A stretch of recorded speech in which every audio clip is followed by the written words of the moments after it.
사장님, 제 말 좀 믿으세요. KTX만 들어오기 시작하면 여기가 제2의 제주도가 된다니까. 부동산 사장이 한 말입니다. 저는 그 말을 믿었어요. 아니, 믿고 싶었던 것 같습니다.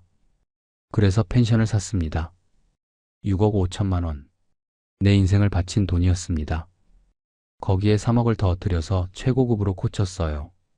이탈리아 월풀 욕조, 테라스에서 보이는 정동진 일출. 강릉에 이런 펜션은 없었습니다. 저는 자신 있었거든요. 1박 50만 원. 강릉에서 가장 비싼 펜션을 만들었습니다. KTX가 개통됐어요. 사람들이 왔습니다. 해돋이 보고 아침에 돌아갔어요. 잠을 안 잤습니다. 2시간이면 서울 가는데 굳이 비싼 펜션에서 잘 이유가 없었던 거예요. 더 웃긴 건요. 설령 자더라도 옆집 15만 원짜리로 갔습니다. 바다는 거기서도 똑같이 보이거든요. 제 50만 원짜리에는 아무도 안 왔어요. 예약 앱을 열면 빈칸뿐이었습니다. 한 달이 지나도 2달이 지나도요. 가격을 내리라고 다들 그랬어요. 저는 안 내렸습니다. 3억을 들여서 고친 건물인데 15만 원에 내놓으라고요? 자존심이 허락하지 않았습니다. 그 자존심이 저를 망하게 했어요. KTX 뚫리면 대박이 아니었습니다. KTX 뚫리면 쪽박이었어요. 9억 5천만 원을 넣었습니다. 3억 2천만 원에 팔았습니다. 6억 3천만 원이 허공으로 사라졌어요. 지금 저는 68입니다. 강릉 원룸에서 삽니다.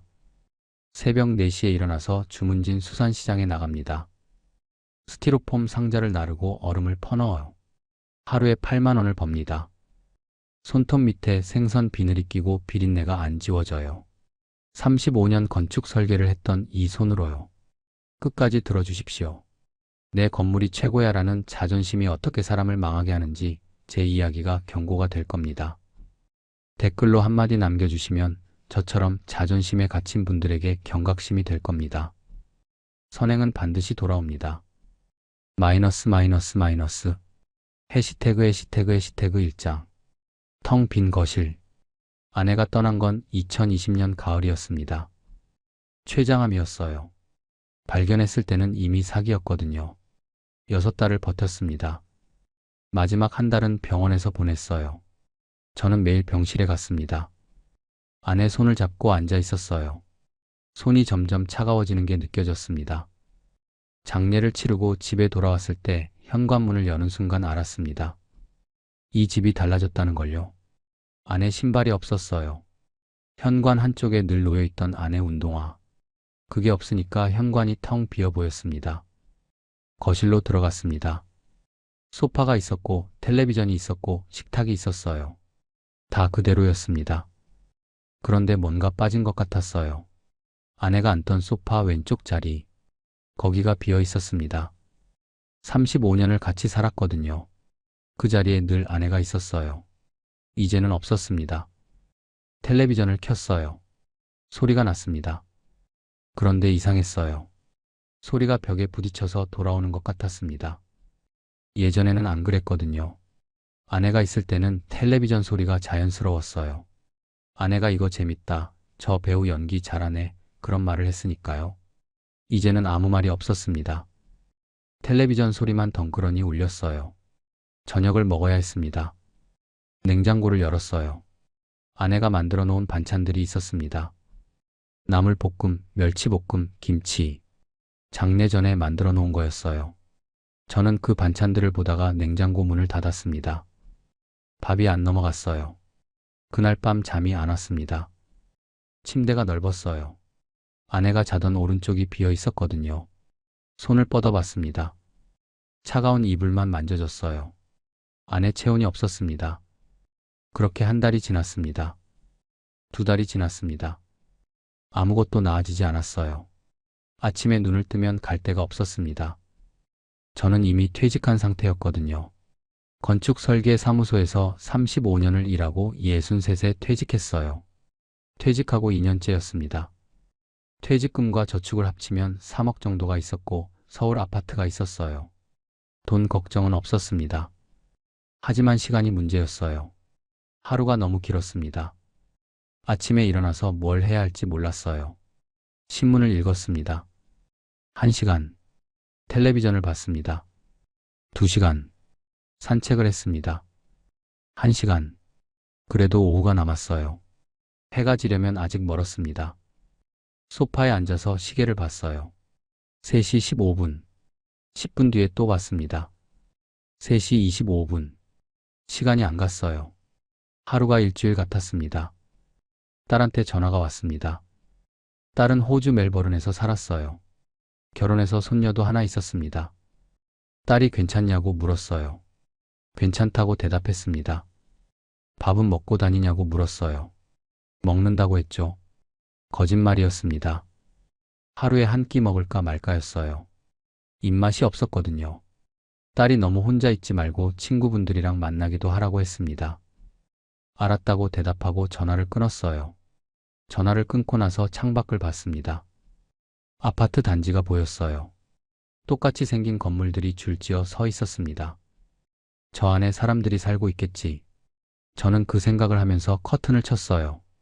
친구들을 만나라고 딸이 말했지만 만날 친구가 별로 없었습니다. 회사 다닐 때 동료들은 퇴직하면서 연락이 뜸해졌어요. 학교 동창들은 지방에 흩어져 있었고요. 아내가 있을 때는 괜찮았어요. 아내가 친구 역할을 해줬으니까요. 이제 아내도 없었습니다. 외로웠습니다. 솔직하게 말하며 65살 남자가 외롭다고 말하기가 좀 그렇지만 사실이었어요. 그러다 텔레비전에서 바다가 나왔습니다. 여행 프로그램이었어요. 강릉 정동진 해돋이, 수평선 위로 해가 떠오르는 장면이 화면에 나왔습니다. 주황빛이 바다 위로 번지고 있었어요. 저는 그 장면을 보면서 멍하니 앉아 있었습니다. 언제 마지막으로 바다를 봤지? 생각이 안 났어요. 아내랑 제주도 갔던 게 5년 전이었나? 그 뒤로 바다를 본 적이 없었습니다. 바다가 보고 싶었어요. 파도 소리가 듣고 싶었습니다. 그날 밤 인터넷을 뒤졌습니다. 강릉 해돋이, 정동진 일출 명소. 검색 결과가 쏟아졌어요. 사진들을 보니까 가슴이 뛰었습니다. 이런 곳에서 살면 어떨까? 매일 아침 해돋이를 보면서 일어나면 어떨까? 서울 아파트에서 벽만 보고 사는 것보다 나을 것 같았어요. 그때부터 이상한 생각이 들기 시작했습니다. 여기서 계속 이렇게 살아야 하나? 아내 없이, 할 일 없이 시계만 들여다보면서 남은 인생이 20년이라고 치면 20년을 이렇게 보낼 수는 없잖아. 어딘가로 가야겠다. 뭔가를 해야겠다. 그런 생각이 점점 커졌습니다. 마이너스 마이너스 마이너스. 해시태그 해시태그 해시태그 2장. 부동산 사무실. 강릉에 처음 간 건 2021년 봄이었습니다. 3월이었어요. 아직 바람이 차가웠습니다. KTX를 타고 갔어요. 서울역에서 강릉역까지 2시간도 안 걸렸습니다. 이렇게 가깝구나. 놀랐어요. 강릉역에서 내려서 택시를 탔습니다. 정동진 쪽으로 가달라고 했어요. 택시가 해안도로를 달렸습니다. 창문을 열었더니 바다 냄새가 들어왔어요. 짭조름한 냄새. 갈매기 소리가 들렸습니다. 바다가 보였어요. 파란 바다가 끝없이 펼쳐져 있었습니다. 수평선이 하늘과 맞닿아 있었어요. 가슴이 뻥 뚫리는 기분이었습니다. 서울에서 벽만 보고 살다가 이런 풍경을 보니까 눈물이 날 것 같았어요. 그날 정동진 해변을 걸었습니다. 모래사장을 밟으니까 사각사각 소리가 났어요. 파도가 밀려왔다가 빠져나갔습니다. 저는 한참을 서서 바다를 봤어요. 여기서 살면 좋겠다. 진심으로 그렇게 생각했습니다. 그때 눈에 들어온 게 있었어요. 해변 근처에 펜션들이 줄지어 있었거든요. 2층짜리, 3층짜리. 테라스에서 바다가 보이게 지어진 건물들이었습니다. 관광객들이 드나들고 있었어요. 펜션이라. 문득 생각이 떠올랐습니다. 저는 건축 설계를 35년 했거든요. 건물 보는 눈은 누구한테도 안 진다고 자신했어요. 그 눈으로 펜션을 하나 사서 고치면 어떨까? 바다 보면서 살면서 손님도 받고 외롭지도 않고 수입도 생기고 서울로 돌아와서 며칠을 고민했습니다. 그러다 결심했어요. 서울 아파트를 팔자. 강릉으로 내려가자. 펜션을 하자. 딸한테는 말하지 않았습니다. 말하면 걱정할 게 뻔했거든요. 아빠 갑자기 왜 그래? 무슨 일 있어? 그런 말을 들을 게 싫었어요. 잘 되면 그때 자랑하면 되는 거라고 생각했습니다.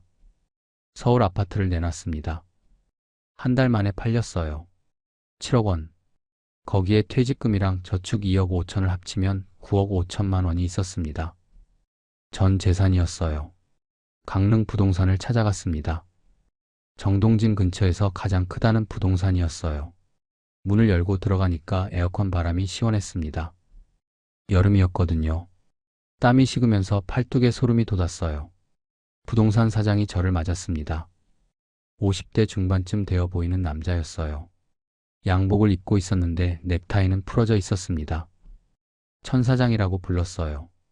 펜션 매물을 찾는다고 하니까 좋은 물건이 하나 있다면서 서류를 꺼냈습니다. 사진이 붙어 있었어요. 2층짜리 건물이었습니다. 테라스가 바다 쪽을 향하고 있었어요. 정동진 해변에서 5분 거리에 객실 8개짜리인데 테라스에서 해돋이가 다 보인다고 했습니다. 저는 사진을 들여다봤습니다. 건물 상태가 나빠 보이진 않았어요. 하지만 직접 봐야 알 수 있는 거였죠. 가격이 얼마냐고 물었더니 6억 5천이라고 했습니다. 토지 포함이라고요. 비싸다고 생각했습니다. 하지만 서울 아파트 값을 생각하면 말도 안 되는 가격은 아니었어요. 직접 한번 보고 싶다고 했습니다. 다음 날 현장에 갔어요. 건물을 꼼꼼히 봤습니다. 저는 건축 설계를 35년 했으니까 뭘 봐야 하는지 알았거든요. 기초 상태를 봤습니다. 크랙이 없었어요. 외벽을 봤습니다. 방수 상태가 괜찮았어요. 배관을 봤습니다. 12년 된 건물치고는 잘 관리되어 있었습니다. 남들은 인테리어만 보고 결정한다지만 저는 달랐어요. 뼈대를 봐야 한다는 걸 알았으니까요. 건물 상태가 괜찮다고 하니까 천 사장이 눈을 빛냈습니다. 역시 전문가시라면서요. 원래 건축 설계 쪽 일했다고 대답했더니 태도가 달라졌습니다. 전문가를 상대하는 것처럼 말투가 조심스러워졌어요. 테라스에 올라갔습니다. 바다가 보였어요. 수평선이 끝없이 펼쳐져 있었습니다. 저 수평선 위로 매일 아침 해가 뜨는 거구나. 가슴이 두근거렸습니다. 천 사장이 목소리를 낮추면서 몸을 앞으로 기울였습니다. 솔직히 말씀드리겠다면서요. 지금 이 동네에 큰 게 하나 들어온다고 했습니다. KTX라고요. 서울에서 2시간이면 여기까지 온다고 했어요. 그거 뚫리면 이 동네가 제2의 제주도가 된다고요. 지금 이 가격에 잡을 수 있는 게 기적이라고 했습니다. 저는 고개를 끄덕였습니다. 그 말이 맞는 것 같았어요. KTX가 뚫리면 사람이 몰려오겠지. 숙박 수요가 늘겠지. 논리적으로 맞는 말이었습니다. 천 사장이 또 말했어요. 사장님 같은 분이 오시면 이 건물 완전히 살릴 수 있다고요. 건물 보는 눈이 있으시니까 좀만 손보시면 강릉 최고 펜션 만들 수 있다고요. 그 말에 자존심이 꿈틀거렸어요. 강릉 최고 펜션. 내가 만들 수 있다. 35년 경력이 있잖아. 계약금 얼마 넣으면 되냐고 물었습니다. 마이너스 마이너스 마이너스. 해시태그 해시태그 해시태그 3장. 3억짜리 자존심. 계약서에 도장을 찍었습니다. 6억 5천만 원. 붉은 인주가 손가락에 묻었는데 이상하게 기분이 좋았어요. 뭔가 새로운 게 시작되는 느낌이었습니다.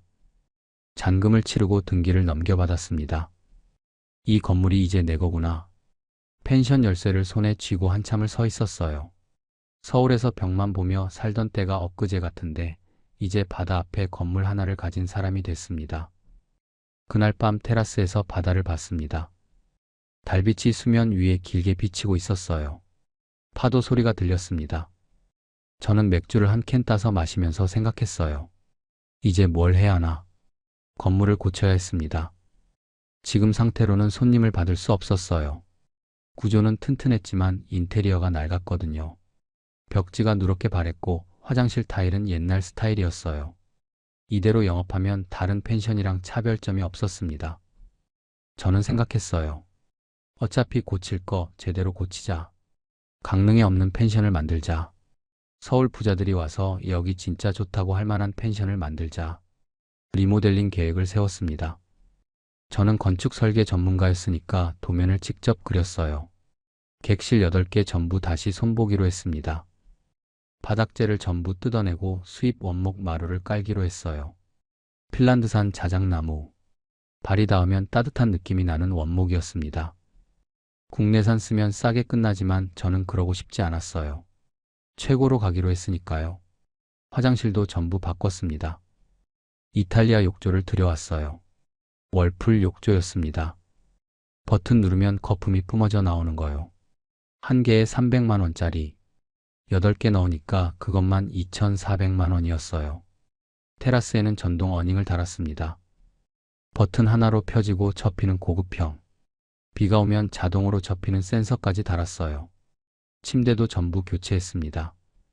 호텔에서 쓰는 것과 같은 등급으로요. 매트리스 하나에 150만 원. 킹사이즈 8개니까 1,200만 원. 벽지, 조명, 가구 전부 싹 바꿨습니다.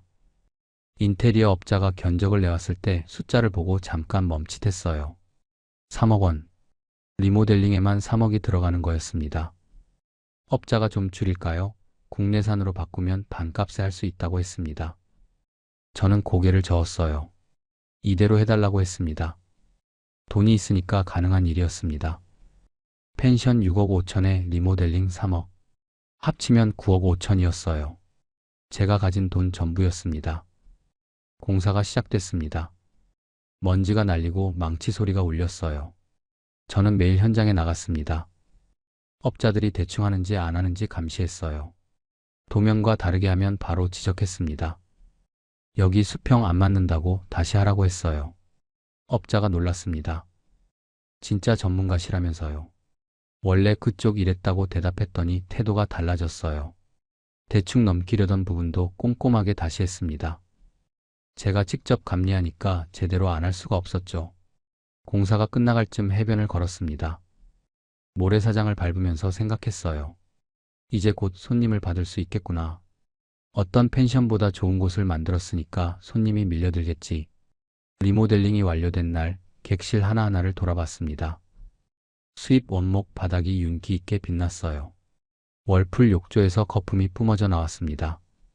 테라스에 서니까 바다가 시원하게 보였어요. 완벽했습니다. 강릉에 이런 펜션은 없었어요. 서울 5성급 호텔이랑 비교해도 뒤지지 않는다고 자신했습니다. 이제 가격을 정해야 했습니다. 주변 펜션 가격을 알아봤어요. 평일 12만 원, 주말 20만 원 정도였습니다. 성수기에는 좀 더 올리고요. 저는 생각했어요. 우리 펜션은 다르잖아. 3억을 들여서 고쳤잖아. 수입 원목의 이탈리아 욕조잖아. 같은 가격을 받으면 안 되지. 1박 50만 원. 제가 정한 가격이었습니다. 강릉 펜션 평균의 3배가 넘는 가격이었어요. 인테리어 업자가 그 가격이면 좀 센 것 같다고 했습니다. 저는 대답했어요. 우리 펜션 시설 봤잖아요. 이 정도 퀄리티면 50만 원 값을 한다고요. 업자가 고개를 갸웃거렸지만 아무 말도 안 했습니다. 그 반응이 거슬렸어요. 뭔데? 내 펜션인데? 가격은 내가 정하는 거지. 간판을 달았습니다. 펜션 이름을 찍고 간판 업자한테 전화해서 크기와 색상을 정했어요. 금색 글씨의 검은 바탕. 고급스럽게 가기로 했습니다. 간판이 올라가는 걸 밑에서 올려다봤어요. 이게 진짜 내 펜션이구나. 가슴 어딘가에서 뭔가가 꿈틀거렸습니다. 자신감이었어요. 강릉 최고 펜션을 만들었다는 자신감. 예약 사이트에 펜션을 등록했습니다. 사진을 찍어서 올렸어요. 수입 원목 바닥, 월풀 욕조, 바다 뷰 테라스. 사진이 정말 잘 나왔습니다. 가격란에 숫자를 입력했어요. 50만 원. 이제 손님이 오기만 하면 됐습니다. KTX도 곧 개통되고요. 서울 부자들이 몰려올 거였어요. 해돋이 보러. 저는 자신 있었습니다. 완벽하게 준비했으니까요. 마이너스 마이너스 마이너스. 해시태그 해시태그 해시태그 사장. 빈칸들. 예약 사이트에 펜션을 올린 첫 주였습니다. 매일 아침 일어나서 제일 먼저 하는 일이 예약 현황 확인이었어요. 스마트폰을 켜고 앱을 열었습니다. 빈칸이었어요. 예약이 없었습니다. 아직 올린 지 얼마 안 됐으니까 그러려니 했어요. 며칠 지나면 들어오겠지.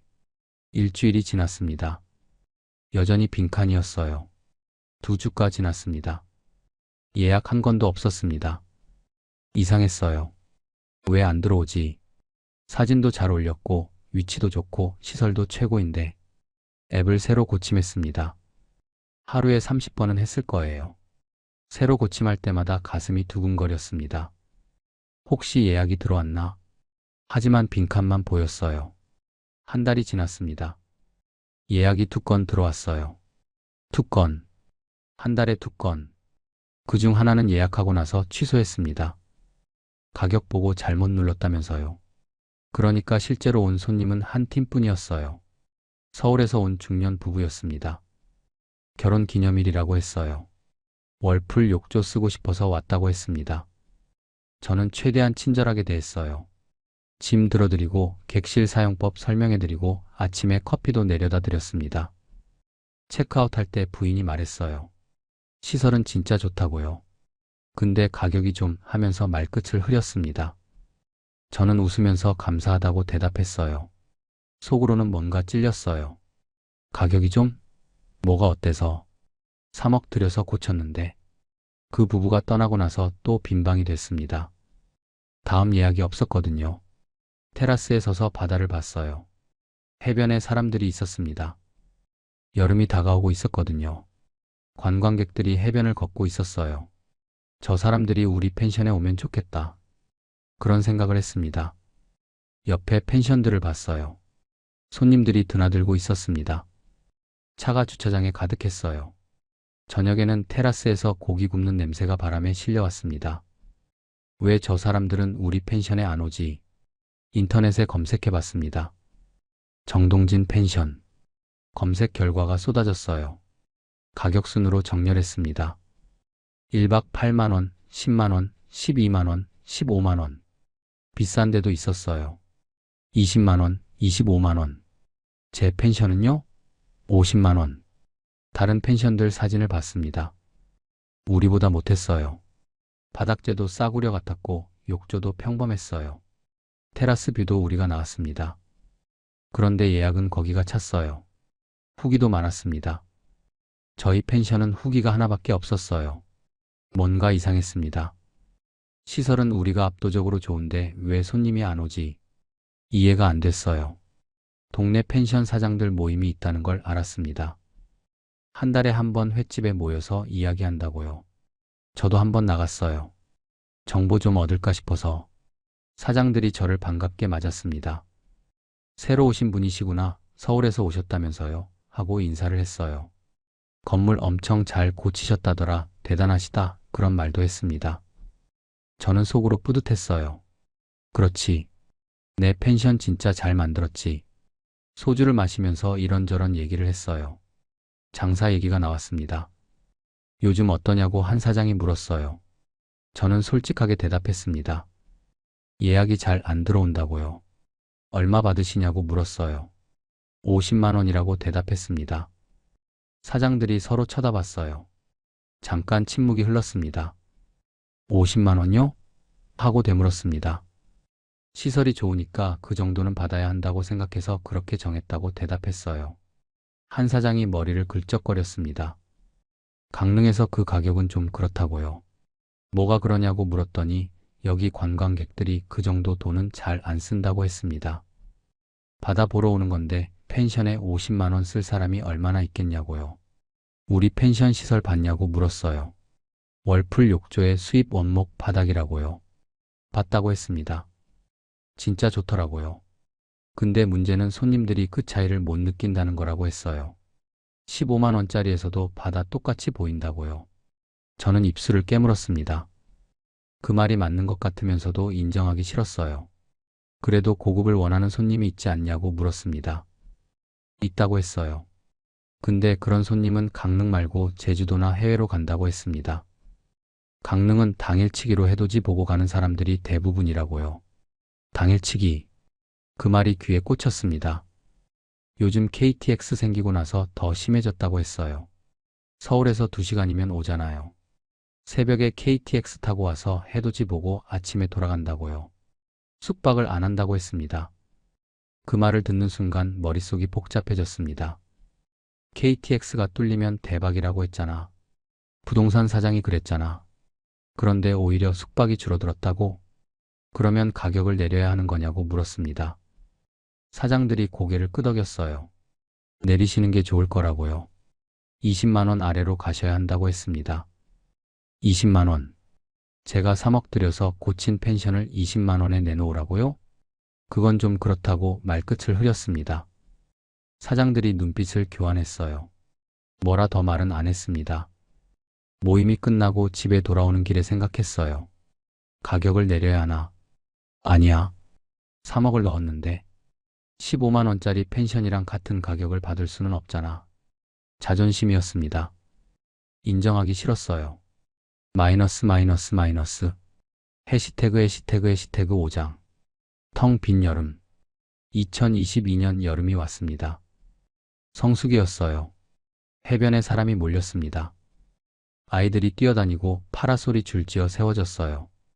해변이 활기로 가득 찼습니다. 저는 테라스에서 그 광경을 봤어요. 저 사람들이 우리 펜션에 오면 좋겠다. 여름이니까 예약이 들어오겠지. 기대했습니다. 예약 앱을 열었어요. 빈칸. 또 빈칸. 일주일 내내 빈칸이었습니다. 이상했어요. 여름인데, 성수기인데, 왜 안 오지? 옆에 펜션들을 봤습니다. 주차장에 차가 가득했어요. 저녁에 삼겹살 굽는 냄새가 바람에 실려왔습니다. 손님들 웃음소리가 들렸어요. 왜 저 사람들은 우리 펜션에 안 오지? 가격 때문이라는 걸 알았습니다. 알았어요. 그런데 인정하기 싫었어요. 3억을 들여서 고쳤는데, 수입 원목의 월풀 욕조인데 15만 원짜리 펜션이랑 같은 가격을 받으라고? 가격을 안 내렸습니다. 자존심이 허락하지 않았어요. 7월 한 달 매출이 150만 원이었습니다. 객실 8개짜리 펜션에서 한 달에 150만 원. 3팀이 왔어요. 그중 2팀은 할인해달라고 해서 40만 원에 내줬습니다. 8월도 비슷했어요. 성수기인데 예약이 안 찼습니다.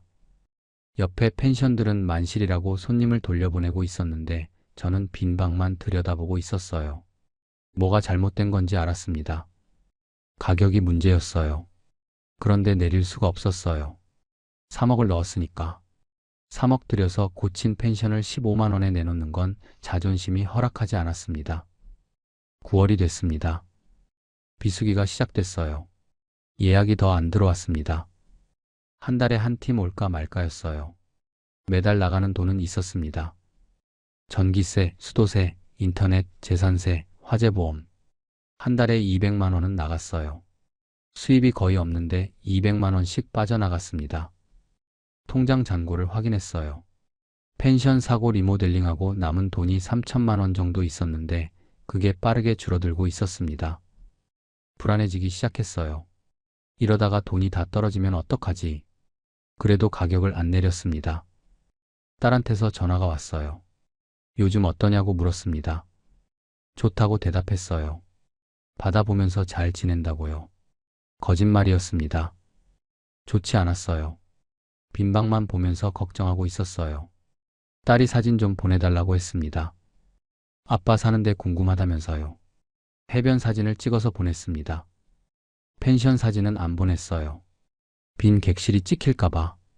딸이 진짜 예쁘다고 했습니다. 아빠 좋겠다고요. 전화를 끊고 나서 한참을 멍하니 앉아 있었습니다. 딸한테 말할 걸 그랬나 하는 생각이 잠깐 스쳤다가 금방 사라졌어요. 아직 아니야. 좀 더 버티면 나아지겠지. 겨울이 다가왔습니다. 해돋이 시즌이었어요. 이때만 되면 예약이 밀려드는 시기라고 들었습니다.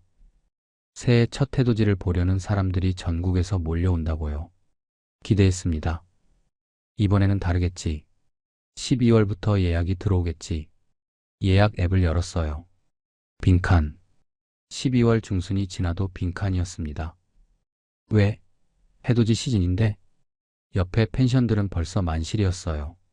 11월에 이미 예약이 다 찼다고 했습니다. 저는 빈방이 8개였어요. 결국 가격을 좀 내렸습니다. 50만 원을 30만 원으로 반토막을 낸 거였습니다.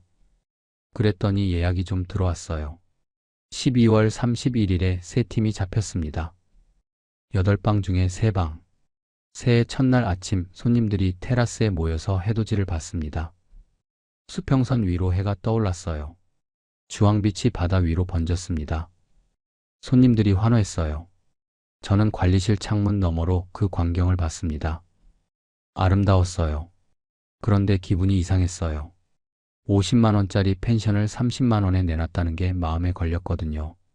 3억 들여서 고쳤는데 새해 첫날이 지나고 예약이 뚝 끊겼습니다. 1월 한 달 매출이 90만 원이었어요.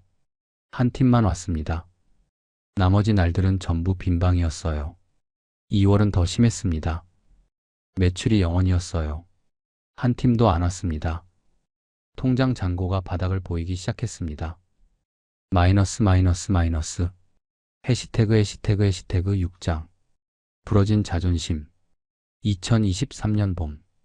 전염병이 잠잠해지면서 여행 수요가 돌아온다는 뉴스가 나왔습니다. 보복 여행이라고 했어요. 그동안 못 갔던 여행을 한꺼번에 가는 거라고요. 이번에는 다르겠지. 기대했습니다. 예약 앱을 열었어요. 빈칸. 4월, 5월, 6월. 계속 빈칸이었습니다. 가끔 예약이 들어왔지만 한 달에 두세 팀 수준이었어요. 가격을 더 내렸습니다. 30만 원에서 20만 원으로. 강릉 평균 가격이랑 비슷하게 맞췄어요. 그랬더니 예약이 조금 늘었습니다. 하지만 여전히 옆에 펜션들보다 적었어요. 왜냐하면 후기가 없었거든요. 다른 펜션들은 후기가 수백 개인데 저희는 열 몇 개밖에 없었어요. 손님들이 숙소 고를 때 후기를 먼저 보잖아요. 7월에 손님 하나가 들어왔습니다. 서울에서 온 30대 부부였어요. 아이가 하나 있었습니다. 체크인할 때 건물을 둘러보더니 시설 진짜 좋다고 했습니다. 강릉에 이런 데가 있었냐면서요. 저는 웃으면서 감사하다고 대답했어요. 신경 많이 썼다고요. 기분이 좋았어요. 드디어 알아봐주는 사람이 왔구나. 그런데 체크아웃하고 나서 후기가 올라왔어요. 별점 3점. 제목이 이랬습니다. 시설은 좋은데 가격 대비 애매함. 내용을 읽었어요. 시설은 정말 좋다고 했습니다. 욕조도 좋고 바닥도 깔끔하다고요. 그런데 20만 원을 내고 왔는데 옆에 펜션이랑 크게 다르다는 느낌은 안 들었다고 했어요. 바다는 똑같이 보이니까요. 시설 좋은 건 인정하지만 가성비로는 글쎄요 라고 썼습니다. 3점. 별점 3점이 찍혔습니다. 화가 났어요. 3억을 들여서 고쳤는데 월풀 욕조의 수입 원목인데 옆에 펜션이랑 다를 게 없다고. 댓글을 달려다가 참았습니다. 댓글 달면 더 이상해 보일 것 같았어요. 그 후기가 올라간 뒤로 예약이 더 줄었습니다. 별점 3점이 상단에 떠 있으니까 사람들이 안 왔어요. 통장 잔고가 500만 원 아래로 떨어졌습니다. 비상이었어요. 결국 저는 결정을 내렸습니다. 가격을 10만 원으로 내리자. 강릉 평균 이하로 가자. 자존심 같은 건 접자. 10만 원으로 내렸더니 예약이 좀 들어왔습니다. 하지만 계산을 해보니까 남는 게 없었어요. 전기세, 수도세, 관리비 빼면 적자였습니다. 3억 들여서 고친 펜션을 10만 원에 팔고 있는데 적자라니. 웃음이 나왔어요. 쓸쓸한 웃음이었습니다. 그해 8월에 또 일이 터졌습니다. 대학생 단체가 들어왔어요. 객실 3개를 잡았습니다. 10만 원씩이니까 30만 원. 그래도 반가웠어요. 첫날 밤부터 난리가 났습니다. 테라스에서 고기를 굽는다면서 새벽 2시까지 음악을 틀고 소리를 질렀어요. 옆방 손님한테서 항의 전화가 왔습니다. 제가 올라갔죠. 조용히 해달라고 했어요. 알겠다고 하더니 10분 뒤에 또 시끄러워졌습니다. 3번을 올라갔어요. 다음날 체크아웃하고 나서 테라스를 봤더니 난간이 부러져 있었습니다. 누가 올라탔다가 꺾인 거였어요. 연락했더니 전화를 안 받았습니다. 문자를 보냈더니 그거 원래 흔들리던 거 아니냐고 자기들이 한 게 아닌 것 같다고 답이 왔어요. 난간 수리비 80만 원. 제가 냈습니다. 그날 밤 테라스에 앉아서 바다를 봤어요. 달빛이 수면 위에 비치고 있었습니다. 파도 소리가 들렸어요. 3억을 들여서 고친 펜션인데 월풀 욕조의 수입 원목인데 10만 원 받고도 적자인데 난간 수리비까지 내야 하는데 뭐가 잘못된 건지 이제 알았습니다. 처음부터 잘못됐어요. 가격을 너무 높게 책정했던 게 문제였어요. 50만 원. 그 가격 때문에 첫 1년을 날렸습니다. 손님이 없었으니까 후기도 없었고 후기가 없으니까 손님이 안 왔어요. 악순환이었습니다. 가격을 처음부터 적정하게 잡았으면 달랐을까? 후기가 쌓였을까? 손님이 늘었을까? 그런 생각을 하면서 소주를 마셨습니다. 병이 비었어요. 또 한 병을 땄습니다. 마이너스 마이너스 마이너스. 해시태그 해시태그 해시태그 7장. 딸의 전화. 2023년 11월이었습니다. 일요일 저녁이었어요. 평소에는 제가 딸한테 먼저 전화하곤 했는데 그날은 딸이 먼저 걸었습니다. 화면에 딸 얼굴이 떴는데 표정이 평소랑 달랐어요. 딸이 요즘 괜찮냐고 물었습니다. 괜찮다고 대답했어요. 딸이 다시 물었습니다. 아빠가 인터넷에 펜션 올려놨더라고요. 순간 머리가 하얘졌습니다. 예약 사이트에 올려놓은 펜션 정보를 딸이 본 거였어요. 펜션 이름으로 검색하면 바로 나오거든요. 딸이 따졌습니다. 바다 근처로 이사한다고만 했지 펜션 사업을 한다고는 한 번도 말 안 했잖아요. 서울 아파트 팔고 내려간 게 이것 때문이었냐고요. 바다 보면서 살고 싶다고 했잖아요. 바다 보면서 사는 거 맞다고 대답했습니다. 딸 목소리가 높아졌어요. 이게 돈이 얼마가 들어간 건데 퇴직금 다 넣은 거냐고요. 왜 나한테 한마디도 안 했냐고요. 큰 돈 들어가는 일을 왜 혼자 결정하냐고요. 걱정시키기 싫어서 그랬다고 대답했습니다. 딸이 잠깐 말을 멈췄어요. 숨을 한번 들이쉬더니 또박또박 말했습니다. 아빠는 원래 그렇다고요. 걱정시키기 싫은 게 아니라 혼자 결정하는 게 편한 거라고요. 엄마 아플 때도 그랬고 퇴직할 때도 그랬고 매번 다 끝나고 나서 얘기한다고요.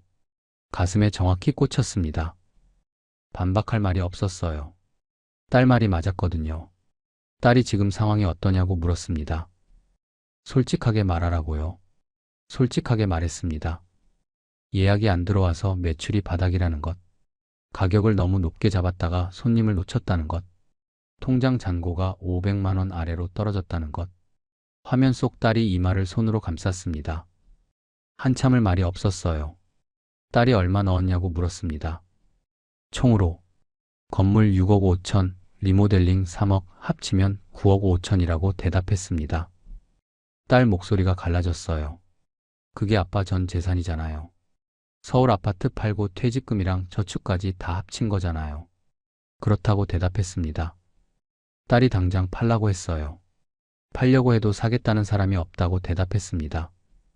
그럼 가격을 낮춰서라도 팔아야지, 더 끌면 더 손해잖아요. 하고 딸이 말했습니다. 맞는 말이었습니다. 그런데 그 말을 듣는 순간 화가 났어요. 딸이 맞는 말을 하는 게 화가 난 게 아니라 이 상황 자체가 화가 났습니다. 좀 더 기다려보면 안 되겠냐고 물었어요. 딸이 대답했습니다. 기다려서 뭐가 달라지겠냐고요.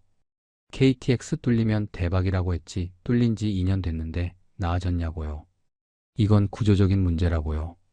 당일치기로 바뀐 관광 패턴이 다시 돌아올 것 같냐고요. 딸이 38이었어요. 호주에서 회사 다니면서 세상 돌아가는 걸 저보다 더 냉정하게 보고 있었습니다. 통화를 끊고 나서 한참을 테라스에 서 있었어요. 바다가 까맣게 보였습니다. 파도 소리만 들렸고 바람이 얼굴을 때렸어요. 딸 말이 맞다는 걸 알면서도 선뜻 결단을 못 내리겠더라고요. 며칠을 더 끌었습니다. 그러다가 결국 부동산에 매물을 내놨어요. 처음에 5억에 내놨습니다. 6억 5천에 산 건물이니까 5억이면 손해지만 빨리 팔고 싶은 마음에 낮게 잡은 거였어요. 한 달이 지났습니다. 문의가 한 건도 없었어요. 4억 5천으로 내렸습니다. 그래도 연락이 없었습니다. 4억으로 내렸어요. 리모델링비 3억은 아예 공짜로 주는 셈이었습니다. 여전히 연락이 없었어요. 부동산에 전화했더니 지금 이 동네 펜션 매물이 20개가 넘는다고 했습니다. 다들 팔려고 내놨는데 사겠다는 사람이 없다고요. 가슴이 무너지는 소리가 들렸습니다. 매물이 20개라는 건 저 같은 사람이 20명이라는 뜻이잖아요. 다들 같은 꿈을 꾸고 들어왔다가 같은 현실에 부딪힌 거였습니다. 마이너스 마이너스 마이너스. 해시태그 해시태그 해시태그 8장. 수산시장 새벽. 3억 2천만 원. 결국 그 가격에 팔았습니다. 6억 5천에 산 건물을 3억 2천에 넘긴 거였어요. 리모델링비 3억은 그냥 날린 셈이었습니다. 계약 당일 부동산 사무실에 앉았습니다. 2년 전 이 자리에서 도장을 찍었던 그 테이블이었어요. 그때는 인주가 손가락에 묻는 게 기분 좋았는데 이번에는 도장을 찍는 손이 떨렸습니다. 도장을 찍고 사무실을 나왔어요. 주차장에 서서 한참을 움직이지 못했습니다. 다리에 힘이 없었어요. 정산을 해봤습니다. 처음에 제가 가진 돈이 9억 5천만 원이었어요. 3년이 지나고 남은 건 약 3억 원이었습니다. 6억 5천만 원이 사라진 거예요. 서울로 돌아가는 건 선택지에 없었습니다. 3억으로 서울 전세 구하면 손에 남는 게 거의 없었어요. 그 돈은 건드리면 안 되는 마지막 돈이었거든요. 강릉 시내에 소형 원룸을 하나 잡았습니다. 보증금 500만 원에 월세 35만 원짜리. 방 하나에 화장실 하나, 작은 싱크대 하나. 그게 전부였어요. 원룸 문을 열고 들어갔을 때 곰팡이 냄새가 희미하게 났습니다. 펜션에서 그렇게 싸웠던 그 냄새가 여기서도 나더라고요.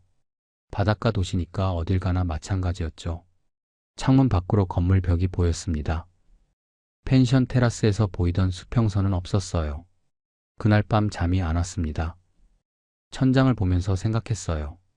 이제 뭘 해야 하나? 국민연금이 월 150만 원 들어왔습니다. 월세 35만 원, 공과금, 식비를 빼면 한 달에 쓸 수 있는 돈이 70만 원 남짓이었어요. 가능은 했지만 여유는 없었습니다. 뭐라도 해야 했어요. 주문진 수산시장에 새벽 경매 보조일이 있다는 걸 원룸 건물 관리인 아저씨한테서 들었습니다. 나이 상관없이 뽑는데 힘은 좀 써야 한다고요. 다음날 새벽 4시에 주문진 수산시장에 갔습니다. 시장 안쪽에 경매장이 있었어요. 바닥이 물에 젖어 있었고 형광등 불빛 아래로 스티로폼 상자가 산더미처럼 쌓여 있었습니다. 생선 비린내가 코를 찔렀어요. 그 냄새가 폐 깊숙이까지 들어오는데 처음에는 숨을 쉬기가 힘들었습니다. 경매사 아저씨가 저를 위아래로 훑어보더니 나이를 물었어요. 68이라고 대답했습니다. 허리는 괜찮냐고 물었어요. 아직은 괜찮다고 대답했습니다. 그럼 오늘부터 해보라고 했어요. 상자 나르는 거랑 얼음 채우는 거. 일당 8만 원이라고요. 고무장갑을 끼고 앞치마를 둘렀습니다. 첫 번째 상자를 들어 올렸는데 무게가 장난이 아니었어요. 오징어가 가득 든 스티로폼 상자 물이 반쯤 차 있어서 20kg은 넘었을 겁니다. 허리에 바로 느낌이 왔어요. 이걸 하루에 몇십 개를 나르는 거였습니다. 얼음을 퍼서 상자에 채워 넣는 일도 했어요. 삽으로 얼음을 떠서 붓는 건데 얼음물이 고무장갑 안으로 스며들었습니다. 손가락이 얼어붙는 느낌이었어요. 첫날이 끝나고 원룸에 돌아왔을 때 온몸이 파김치였습니다. 현관문을 열자마자 바닥에 주저앉았어요. 등이 당겼고 무릎이 쑤셨고 손가락은 아직도 얼얼했습니다. 고무장갑을 벗으니까 손톱 밑에 생선 비늘이 끼어 있더라고요. 비누로 3번을 씻어도 비린내가 가시지 않았어요. 라면을 끓여 먹으면서 손을 들여다봤습니다. 찬물에 불어서 쭈글쭈글해진 손이었어요. 이 손으로 도면에 선을 그었었나? 35년 동안 설계 도면을 그렸던 손인데 일주일이 지나니까 몸이 좀 적응을 했어요. 여전히 힘들었지만 상자 나르는 요령이 생겼고 얼음 퍼넣는 속도도 빨라졌습니다. 새벽 4시에 출근해서 8시면 끝났어요. 일당 8만 원. 한 달에 20번 나가면 160만 원이었습니다. 국민연금 150만 원에 이걸 더하면 310만 원. 월세 공과금 식비 빼고도 100만 원 넘게 남았어요. 통장에 돈이 쌓이지는 않았지만 까먹지 않는 구조가 된 거였죠. 딸한테서 전화가 왔습니다. 요즘 어떠냐고 물었어요. 일하고 있다고 대답했습니다. 무슨 일이냐고 물었어요. 수산시장에서 새벽에 좀 하고 있다고 대답했습니다. 전화기 너머로 딸이 숨을 들이쉬는 소리가 들렸어요. 한참 말이 없다가 힘들지 않냐고 물었습니다. 괜찮다고 대답했어요. 몸 쓰는 거니까 건강에도 좋다고요. 거짓말은 아니었어요. 힘든 건 맞지만 아침에 눈을 뜰 이유가 생겼으니까요. 펜션에서 빈 방만 들여다보고 있을 때보다 나았습니다. 딸이 매달 조금씩 보내겠다고 했어요. 됐다고, 그런 거 안 받아도 된다고 대답했습니다. 딸이 제발 받아달라고 했어요. 자기가 그러고 싶은 거라고요. 처음에는 거부했습니다. 딸한테 돈을 받는다는 게 자존심이 허락하지 않았거든요. 그런데 딸이 매달 30만 원씩 통장에 넣어놨어요.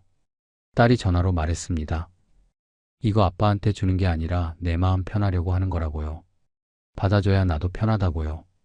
그 말에 더 이상 거부할 수가 없었습니다. 요즘도 새벽 4시에 일어납니다. 수산시장 가는 길에 하늘을 올려다보면 별이 보여요. 강릉은 서울보다 별이 잘 보이더라고요. 주말에 가끔 정동진 해변을 걷습니다.